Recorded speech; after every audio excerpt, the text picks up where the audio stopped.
Guys, na-miss ko ang putsero kaya luto tayo.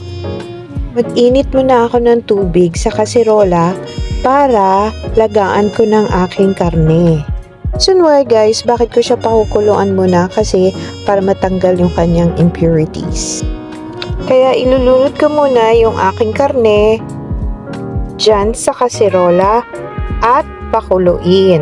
At takpan muna. Mga ilang minuto lang ang pagpapakulo. Ayan, tapos ko na siyang pinakuluan. At actually guys, natapon ko na rin yung unang tubig ha. Pangalawang tubig na yan. At pakuluan muna natin hanggang siya ay lumambot. So tuwing magpapakulo ako guys ng karne, nilalagyan ko talaga ng tanglad para mabango. At dagdag lasa na rin. Takpan at i-adjust ang apoy sa katamtaman lang na lakas. Antayin natin ng ilang minuto hanggang ang karne ay lumambot.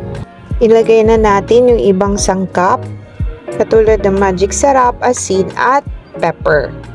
Of course, kailangan mo tikman para matansya mo yung lasa kung may kulang pa o wala na.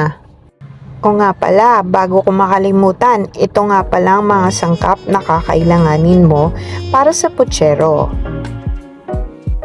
At habang inaantay natin na lumambot yung ating karne, kain-kain muna tayo ng mangga with bagoong.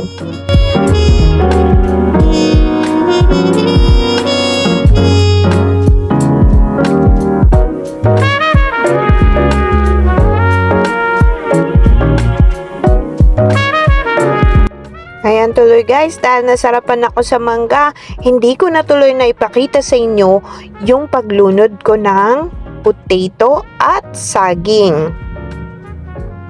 And let's see if malambot na ba yung ating potato at ang ating saging. Dahil malambot na yung karne, ihalo na natin ang ating atsal.